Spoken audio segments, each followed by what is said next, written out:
Ravi ji. Yes, sir. Radhe Radhe Ravi ji. Okay. Ravi. It's not Saji, right? Okay. So let's start. Uh, can you guys hear me? Yes, yes. Okay.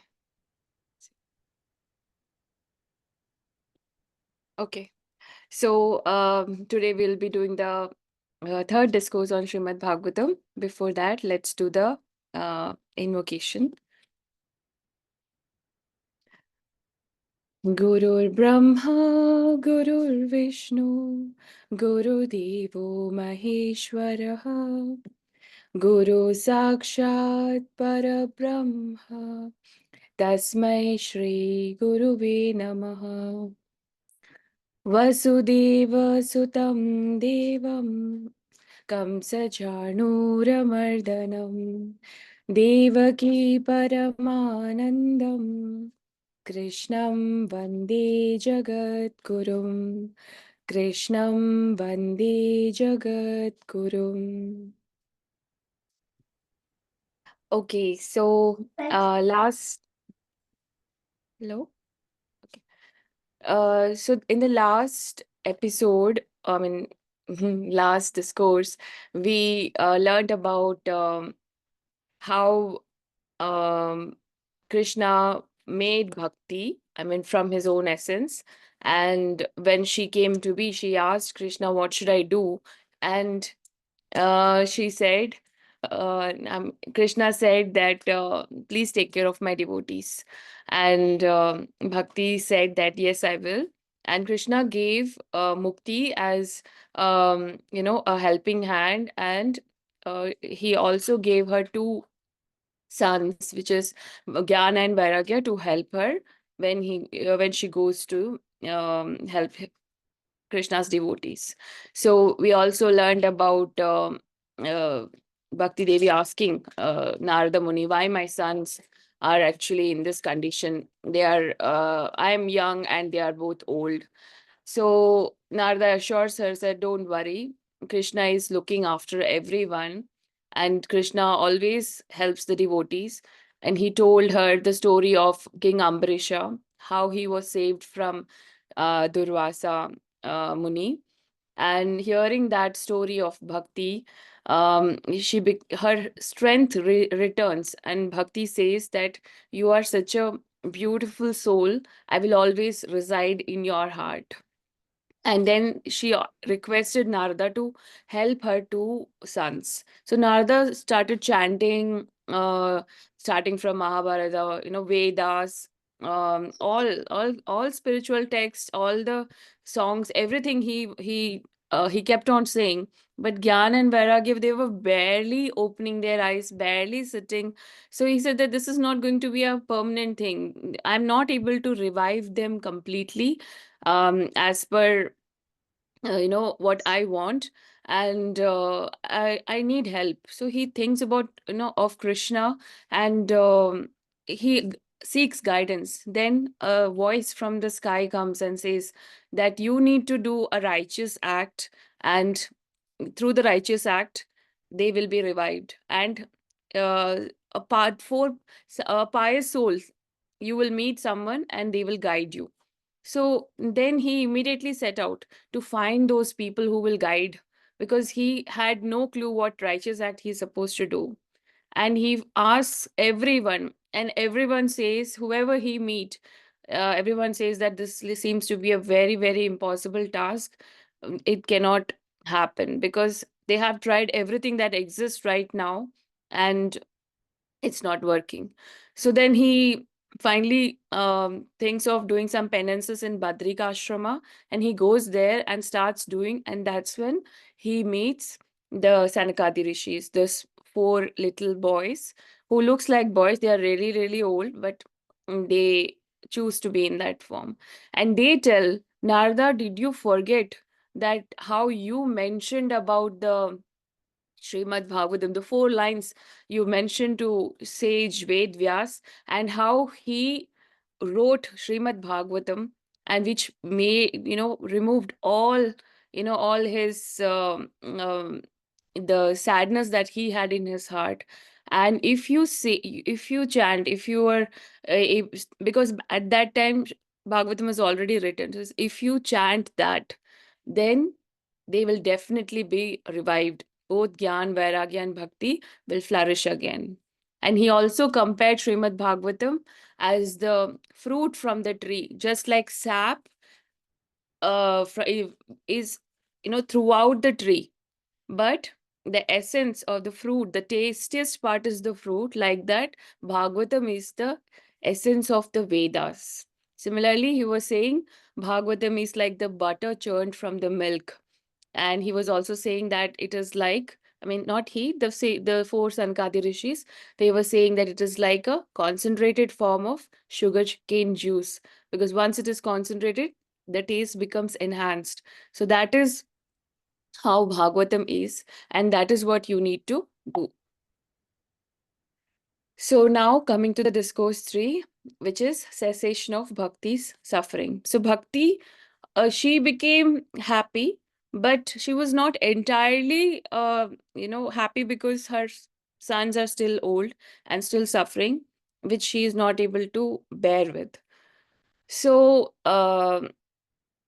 here, once Narada understood what he needs to do, his commitment for spreading bhakti throughout the world in Kali Yuga, that commitment became very, very strong. And then he resolved to, perform this sacred Jnana-Yajna to restore their strength. So now what he needed was, he needed guidance on the necessary rituals and practices, that needs to be completed needs to be completed in for the to enable bhakti, gyan, and vairagya to flourish once again. And he asked Sanakadi rishis that what is it that I need to do in the ritual, and how many days of reading should happen for them to completely revive back into their original forms. So with this, he requested the Sanakadi rishis that please guide me. Then Sankadi rishis, you know, uh, seeing that really Narada's devotion is sincere, he really wants to help them, and they were very moved by that sentiment. Even in the first discourse, we learned, right, that when Shaunaka Muni was asking questions to Sutta Muni also saw the devotion that he carried in his heart, and that is what led him to say this Bhagavatam in the forest of Naimisharanya. Similarly, here Sanakadi rishis, they saw that how sincere his efforts are, and they said that this Gyan Yagya you have to do in a place called Ananda, and this place is near Haridwar by Ganga. So, and then they said, this place is very beautiful. It is blessed by countless sages, gods, and beings filled with wisdom. And they said it has soft sands, tall trees, fragrant flowers. The peace of this place welcomes all with an open heart. They assured Narada that the this serene atmosphere is the ideal ground for Gyan Yagya, because the energy of this place is so sacred that it will elevate every word that Narada speaks on Bhagavatam, and it will enhance its strength. So, once they said that, they also said that they declared confidently that Bhakti will appear with her two sons, and all their strengths will be revived, and they would the chanting of Srimad Bhagavatam would breathe new life into them. So now, yes, Sandhya. We're just wondering, so how much this location matters? I mean, of course, this is a particular context and what was suggested. but in general? How much location matters? I mean, I think it's basically serenity that, we need. If suppose I want to go and read something, in New York City, it's very distracting, right? So I think that in that context, yes, sir. Yeah, I think what you're saying, I think I was about to say the same. Location, place matters. You go to a pub, go to a party and see how your mind feels. So the collective vibes of that place do play on our mind. Or on the other hand, you go to a gurdwara and try to meditate. The vibes there are so auspicious because God's name has been spoken about, right? So temple premises, it's easy to meditate because that collective consciousness there is, and the vibes there, and especially if sages and saints have come and put their foot dust there, then that does have a play, the vibes or the vibrations of that place. So in that sense, location does matter.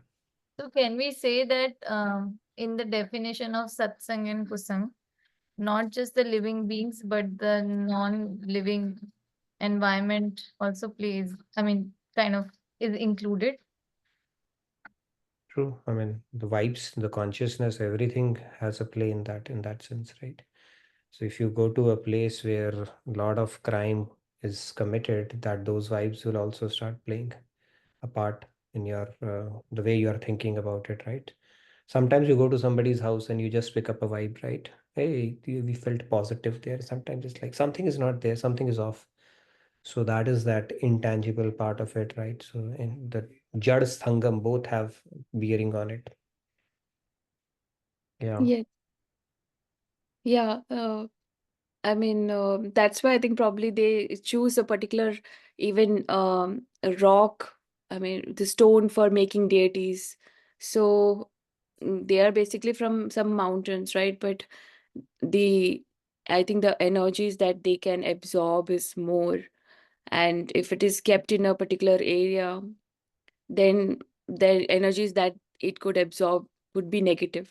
So even Charan Padukas of your Guru, right? There are tons of instances where people revere that, or and take it alongside, or even wear that for that matter. Now it is also a Jad Vastu. How would mm, that have? So it has a significance. Those vibes are there, and it does have the ability, even though it might be a Jad Vastu. I think mm, the vibes get aligned. See, even with water, they say, right? There was a Japanese, I think, scientist. He had carried out an experiment where when you chant, even the water's molecules, they orient in a particular direction, they get aligned. So all the good energy has a bearing on everything around. So yeah, anyways. But yeah, thank you, that's an sir. interesting cause, right? The spot was picked up for this thing. Yeah. Yes. So just like Naimisharanya was chosen, here they have chosen Ananda. So yes, so they now then they declared that at this site Bhakti will appear with her two sons and all their strength, everything will come back.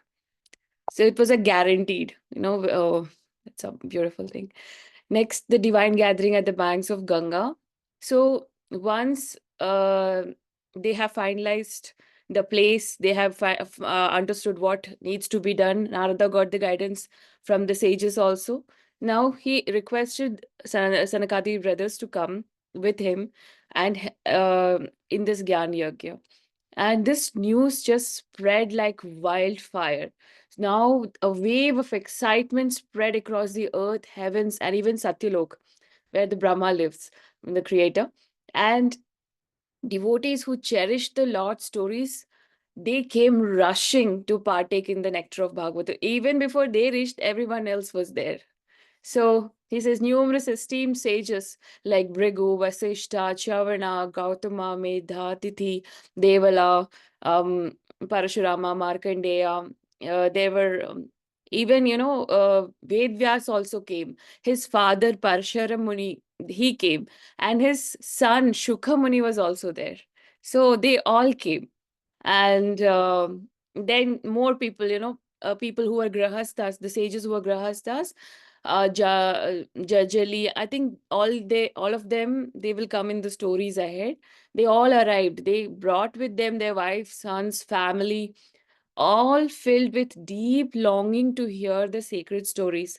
So we know that this story has been, mentioned before, which was by Shukhamuni to King Parikshit. But at that time, gods came with Amrita, but they were denied access. They said, no, what you're offering and but I'm offering, they cannot be compared. That's what Shukhamuni said. And so they know the power, because, once King Parikshit got liberated, um Brahma weighed the imbalance, which is more powerful. And against all the spiritual practices, Bhagavatam was weighing the heaviest. So they all knew, but they could not hear. So the moment they understood, oh, here this is going to happen, they all came running, rushing, and they all gathered. Then they say that Upanishads, Vedas, mantras, tantras also appeared, each manifesting in living forms. So they all took various forms and they came. It also included 17 Puranas, 6 Shastras. So this actually makes me wonder that even when we are talking, they are all assembled around us. So sacred rivers like Ganga and Pushkara, lakes and holy places were also present. All 4 quarters of earth and sacred forests like Dandaka attended the divine congregation. Mountains, celestial beings, Gandharvas, even demons were drawn to the gathering, joining the assembly to witness the sacred event. People of high stature who were hesitated, Sage Brighu went personally and said, "You will miss this. Don't come."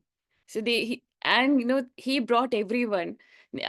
So once everyone came, now when they reached the place, Narada Muni and the Sanakati brothers, Narada, with due ceremony, invited the sages to have a seat, and Sanakati brothers, everyone greeted them, and they took their seats of honor.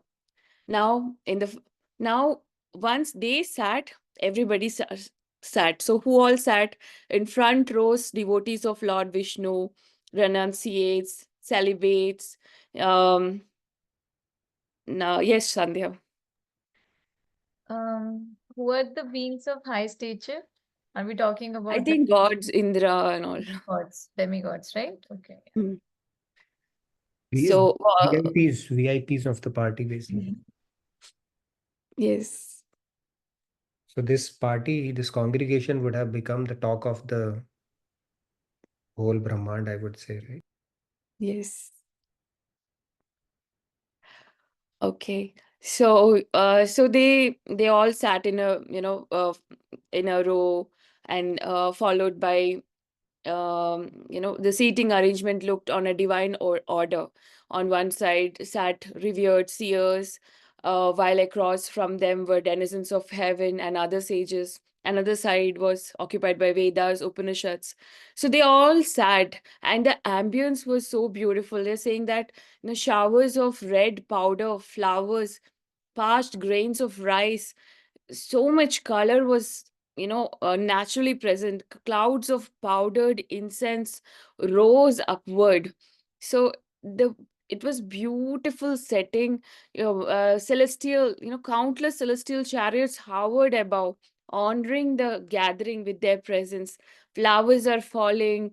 It was a beautiful sight to see. Already this place was blessed, and then it was being more blessed by the presence of these very, very highly elevated souls.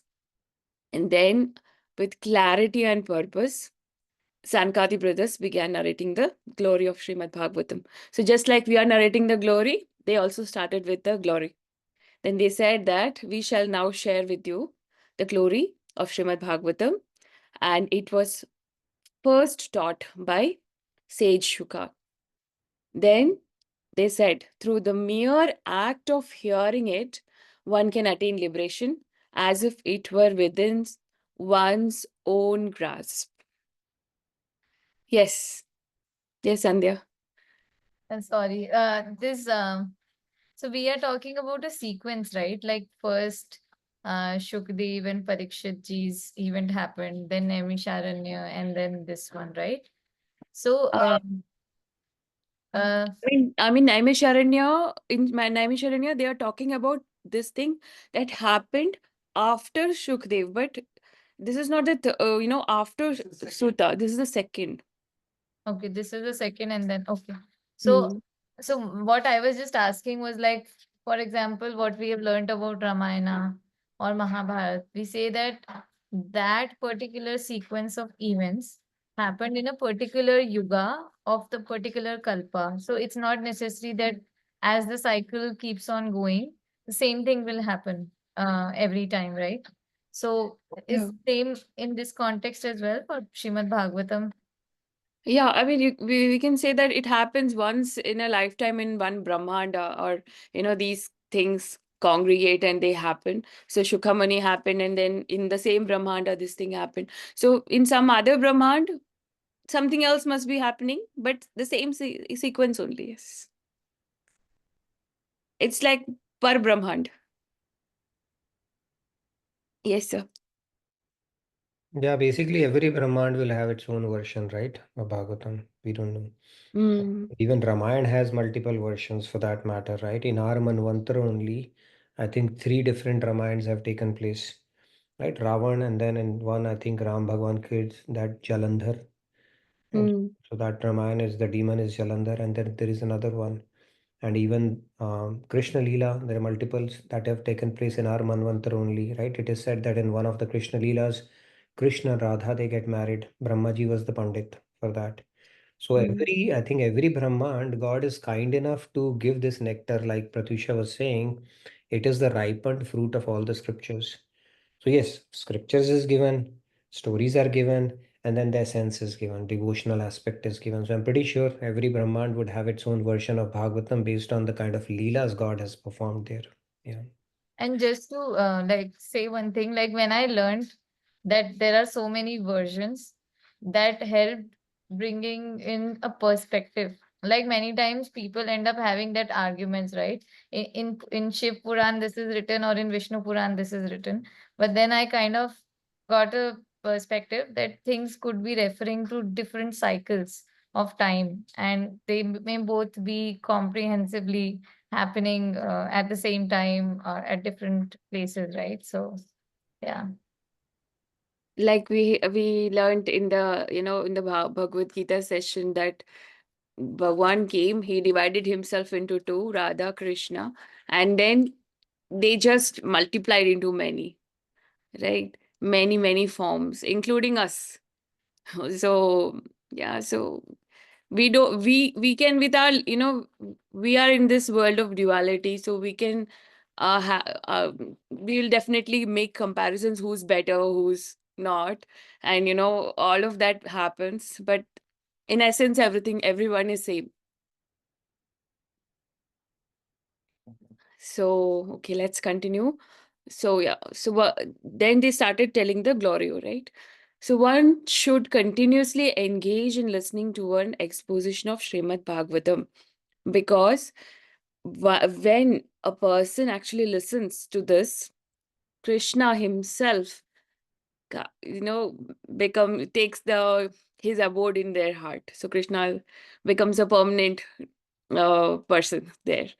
Now, then he says that this book, the work of Srimad Bhagavatam consists of 18,000 verses and is organized into 12 skandhas, parts, 12 parts.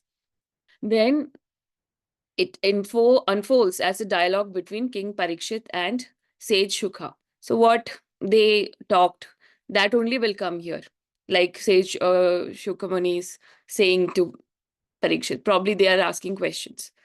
Because I have also read that Shaunaka Muni asking Sutta Muni the questions, that happened only in the beginning part of the Srimad Bhagavatam. So this is like a conversation between Shukha Muni and Parikshit. So now they started saying the glory. He says that a person remains trapped in a cycle of birth and death, bound by ignorance, only until they hear the story of Shrimad Bhagavatam. Even a momentary exposure to this sacred scripture lifts them out of the cycle of birth and death. It says, merely hearing, just if we start hearing different Shastras and Puranas, we will not, the person can get confused. But he's saying that just by hearing Bhagavatam, nothing else, just Bhagavatam, it will grant you the power of liberation. So any other, if you listen, you might get confused, you might not. But here, if you listen, guaranteed. Okay, so actually my husband is now smiling. So any house where Srimad Bhagavatam is read daily transforms into a sacred place, cleansing the sins of everyone residing within. So we just have to hear it. Our family will get benefited. In fact, I think I read also that even the walls and the house becomes purified. Then they say even thousands of Ashwamedh Yajna and hundreds of Vajpaya sacrifices. So what is Ashwamedh Yajnas? Yes, sir. Nitin, sir? No? Okay. So, yeah. So even thousands of Ashwamedha Yajnas. So what is Ashwamedha Yajnas? People, they will, kings, they will leave the horses. Okay. They will have the horse. They will leave them. And wherever the horse goes, if it goes to another border, then that king must, say, okay, I'm surrendering. If they don't, then the king who leaves the horse,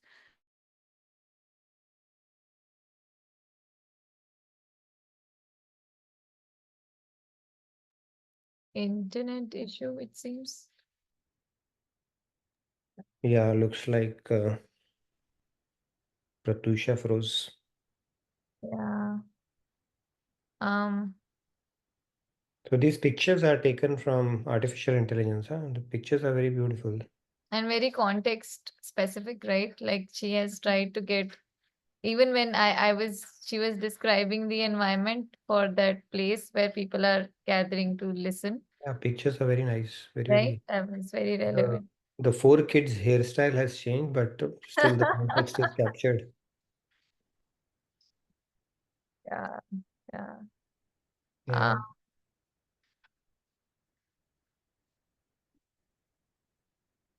Radha, Um, Dineshji, how are you doing? yes. Radhe Radhe Dinesh ji. Radhe. Bhagavatam, are you enjoying studying Bhagavatam? So I just think she's trying to join. All right. Yeah, she's trying to join. So in the meanwhile, uh, yeah, she's back. Okay. Pratyusha, we thought you attained liberation, okay, in the course of speaking. it looked like that. Yeah, go ahead.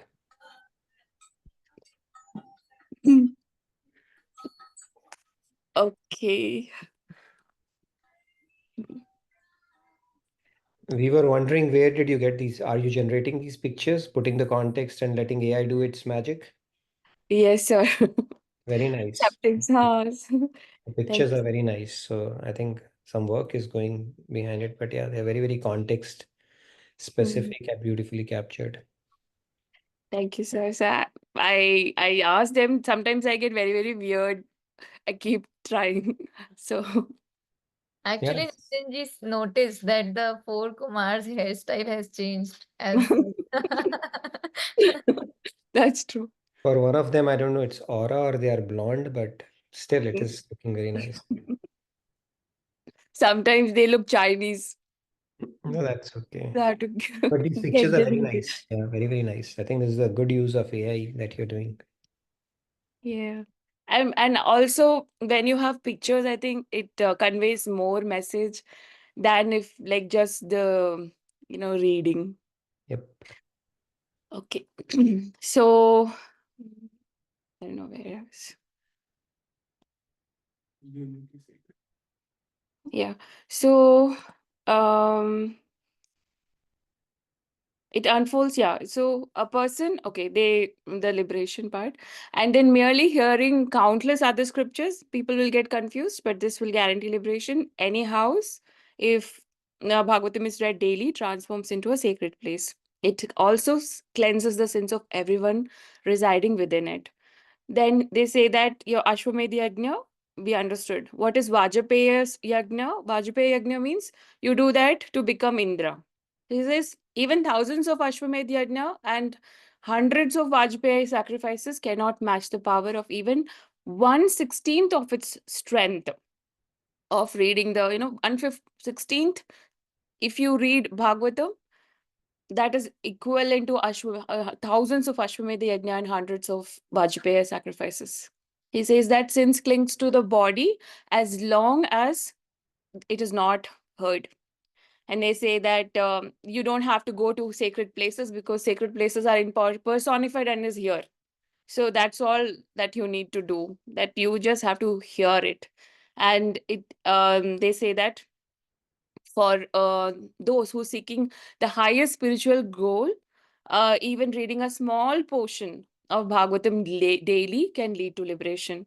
They say how many now this is very important point here. He's saying that Srimad Bhagavatam is not different from anything else. We've learned in fifth chapter that people who are enlightened, they see cow, dog eater, and Brahmins as equal. So he's saying that Srimad Bhagavatam is actually equal to Lord Vishnu, equal to Om, equal to Gayatri Mantra, equal to this yeah, Om Namo Bhagavate Vasudevaya, 12 syllable mantra of Lord Vishnu, the sun god. They say that sun gods come in, takes different forms in different months, so 12 months. So all of them are basically same, equal. So you don't have this, this is different, that is different. That kind of mentality you should not have, especially when you're studying this, because everything is same only. And then he's saying that anyone who reads the entire Srimad Bhagavatam without interruption from beginning to end, they're all there, their sins from countless lives completely gets erased.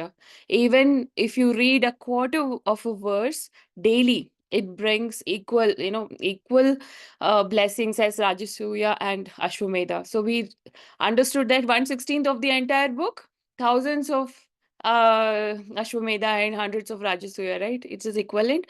If a verse from a verse, even half a quarter is read, it is equal to one single Rajasuya and Ashwamedha. So regularly reading the Srimad Bhagavatam and meditating is equal to watering a holy tulsi plant and serving cow. And if you hear it when at the time of death, your place is guaranteed in Vaikuntha. And if you give the copy of Srimad Bhagavatam to a devotee, so it's difficult to find a devotee, but if you're able to find a devotee and if you present this book to a devotee, then whoever gives the book, that person unites with Krishna himself. Yes, Sandhya. So is it like in all these statements, the intent is intrinsically involved? Like suppose, because we always have some level of impurity within us, right? So even if we are performing these actions, but with that impure intent or some kind of a selfish intent, um, this result is not guaranteed. No, it is guaranteed. Even they say na that see why we are impure. We are impure because this has not touched us. Also, this is we are impure because of our countless samskars from countless lives, right? So the samskar is what? The ignorance.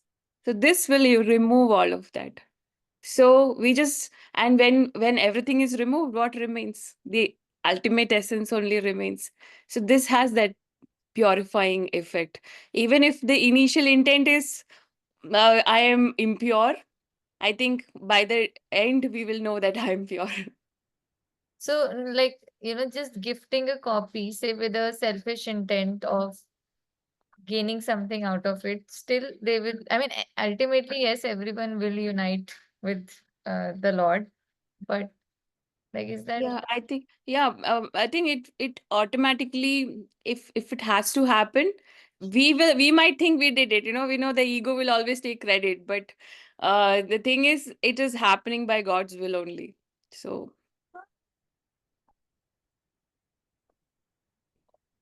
yeah, let's go ahead.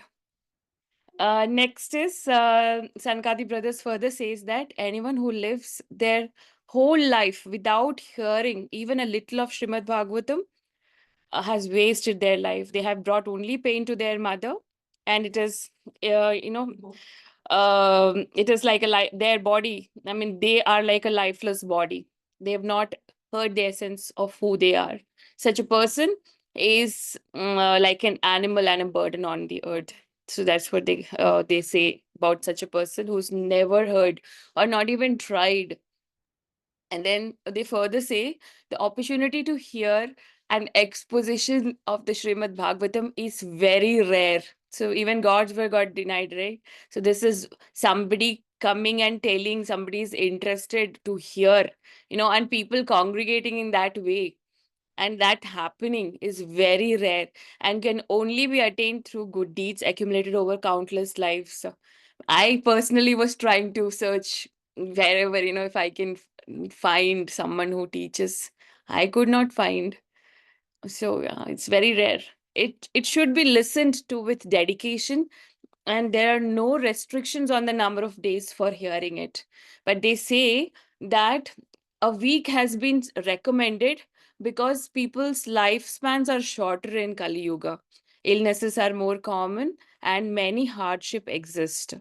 They say that in Kali Yuga, where the mind is easily distracted and strict rules are hard to follow, basically, whenever you are actually listening to Bhagavatam, uh, the person who's listening should have, truth. They should take a vow of truthfulness and self-control. But because this is difficult to get in Kali Yuga, because the mind is easily distracted, and strict rules are hard to follow, they say that, okay, you go for at least go and hear it, and they say hearing is for a 1 week is said to bring the same rewards as listening with devotion daily during the sacred month of Magha. So listening with devotion, anything. Okay. So yeah, so they say that by hearing Srimad Bhagavatam attentively over a week, one can gain spiritual rewards and that are difficult to achieve through, even if you take sannyas or deep focus or meditation. Yes, sir. No, I think just came to my mind. I was listening to Premananjan and he was talking about even if you have, you get spiritual benefit, that is one part of it. And even if, let's say, there is something bothering you in your mind, right? Maybe some sin or something that has happened that for a fact has happened. He said you do a Bhagavatam Saptah and offer the fruits to that, and it will get neutralized.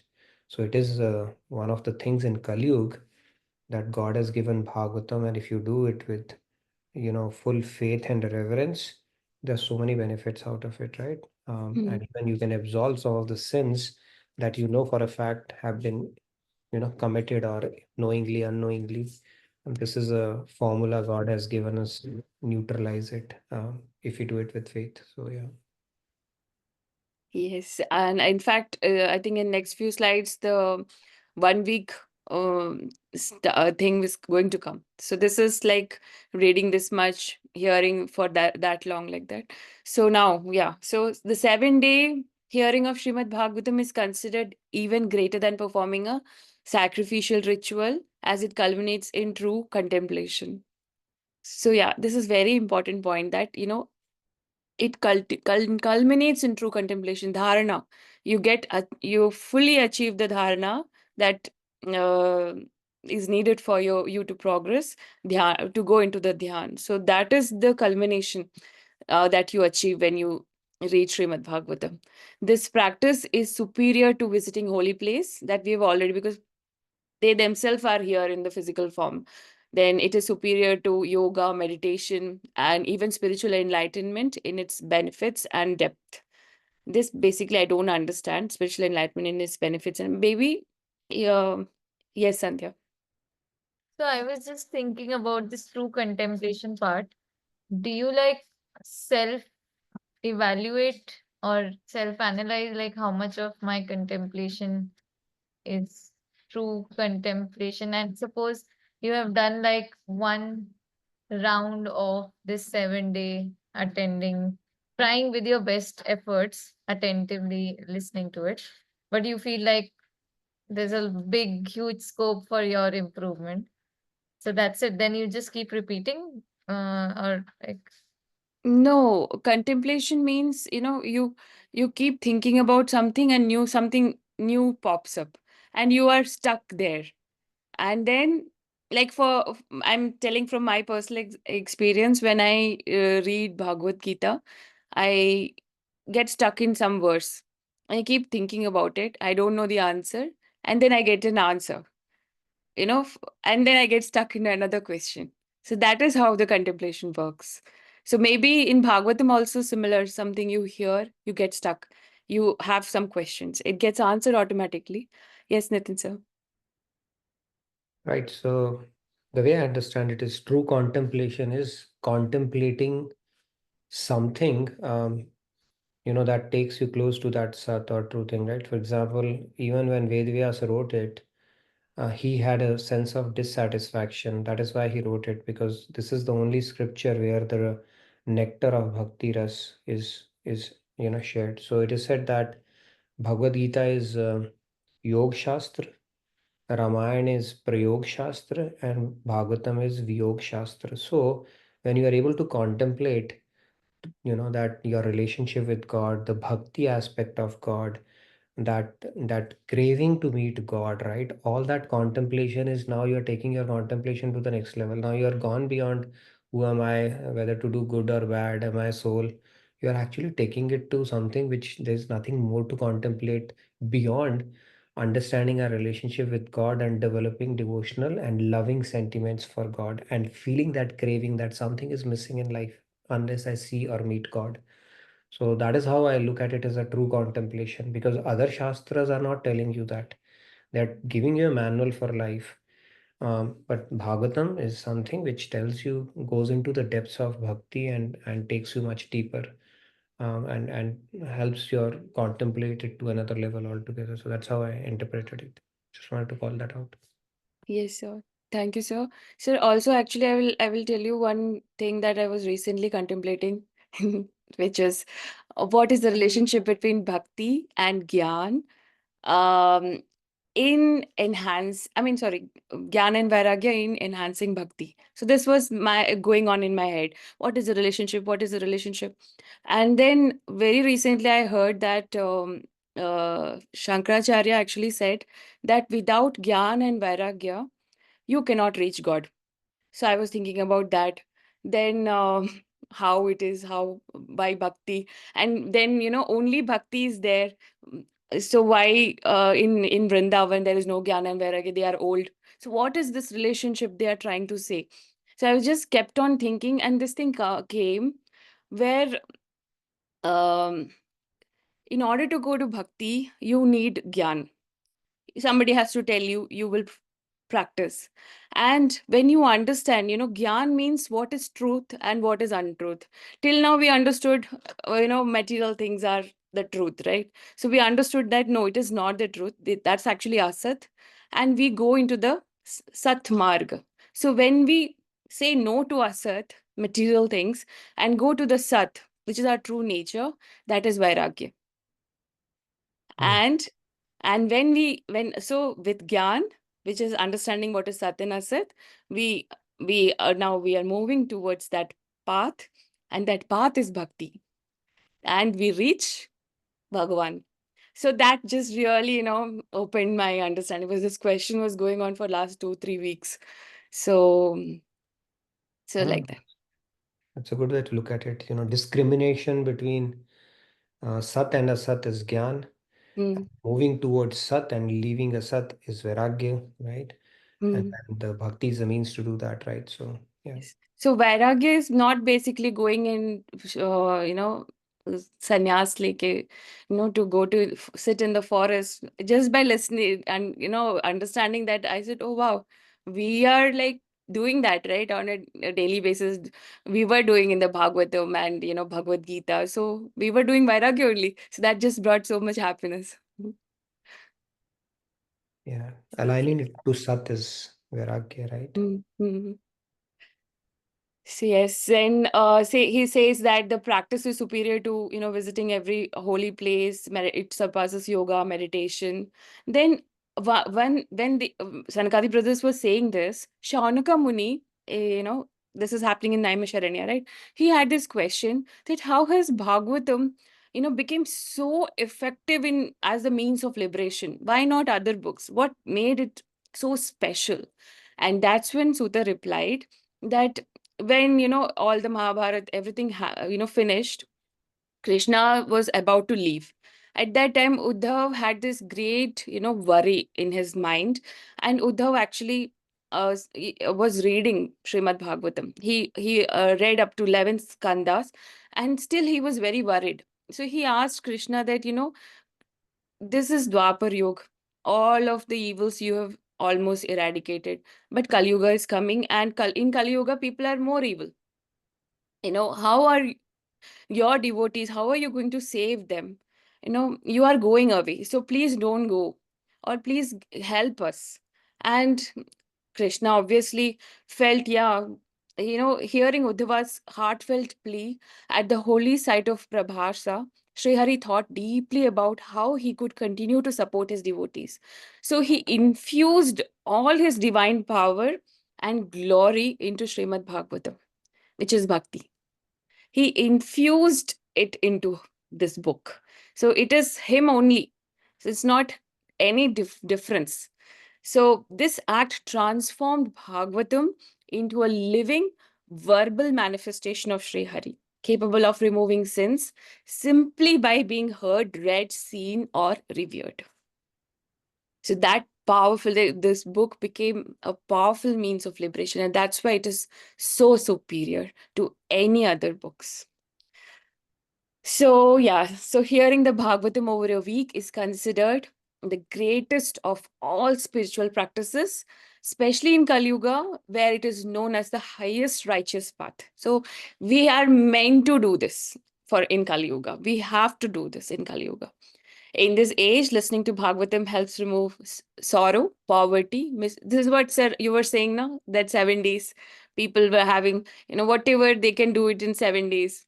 So it helps to remove sorrow, poverty, misfortune, and sin, and also helps people control anger and passions. And they say that the Maya created by Vishnu, Lord Vishnu, is very difficult. Even Mama Maya Duratyaya, he says in Shrimad Bhagavatam, Bhagavad Gita also, that is actually even gods find it difficult to overcome. And it's even harder for humans. But hearing the Bhagavatam for a week is highly recommended to rise above this. Whatever, if you are suffering, you will come out of it by hearing Shrimad Bhagavatam for 7 days. And then Sutta Muni says that, as this is again going back to the Naimisharanya, Sutta Muni is saying when Sankadi brothers uh, were speaking these words, something magical happened. At that moment, Bhakti, the spirit of devotion and love for God, appeared as a living figure, accompanied by her sons Gyan and Vairagya, who had regained their youth and strength. She joyfully called out names Sri Krishna, Govinda, Hare Murari. So now she was looking so beautiful, adorned with jewels and symbolizing the sacred truths of Shrimad Bhagavatam, that everyone were, they were marveled. They were looking at her and her sons. At that time, Sanakadi brothers said, she embodies the very essence of Bhagavatam. And Krishna also infused his very essence into Bhagavatam. So Bhakti then humbly spoke, I was almost lifeless in Kali Yuga, but today you have revived me with the nectar of Bhagavatam. Please tell me where I should now reside.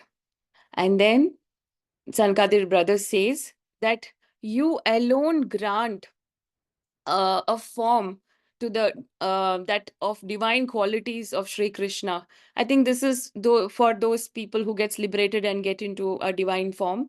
So Bhakti gives them that divine form. You alone sustain the love for a Lord that liberates them from the cycle of birth and death. So without, any question, may you dwell continuously in the heart of all who worship Lord Vishnu. So Sankadi brothers, she asked, what should I do? And she says, go and reside in their hearts and help them. And that is what she promised Krishna also, that yes, Krishna asked her, please help my devotees. And she said, yes. So she immediately, instantly makes her home in the minds of Sri Hari's followers. Although outwardly poor, those with devotion to Sri Hari are blessed as Sri Krishna himself resides in their hearts. So there is no difference between Krishna and Radha. So they come and they decide, and they actually leave their divine realm for their devotees. The sages concluded the Bhagavatam is the embodiment of Brahman, of Bhagavan. When fully expounded, both the teacher and the listener reach equality with Sri Krishna. No other path is needed. So that actually brings to the end of the third discourse titled Cessation of Bhakti Suffering from the Glory of Shrimad Bhagavatam in the Uttarakhand of glorious Padma Purana. Thank you so much. Another wonderful opportunity. Beautiful. Thank you so much. And very well timed actually as well. Okay. Oh, almost over now. And concluding part was also very nice. Like I'm like really looking forward to becoming an attentive listener of this series and When getting you get when this you get habit. chance, when you're free, you can tell us and we'll be listening. If I become listener only, that's a big deal. Okay. Do we want to do the Damodar Ashtakam next verse? Yeah. Yeah, we can do. I mean, we can do one today and two tomorrow, and I think that will end the.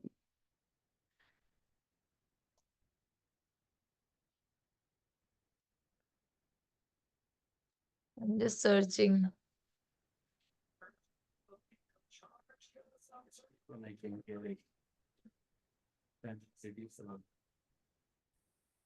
Okay, let me share the screen. So in the picture, Gyan and Vairagya both became young, right? Which one was Gyan and which one was Vairagya? And I have the answer. The one next to Gyan was Vairagya, okay? Anyways, let's do that. Okay, so this I think sixth one now, right? Yes. All right. Namo Deva Damodaranand Vishnu Prasida Prabho Dukha Jalabhimagnam Kripa Drishti Vrashyati Dinam Batano Grahani Shamamajnamityakshi Hare Krishna.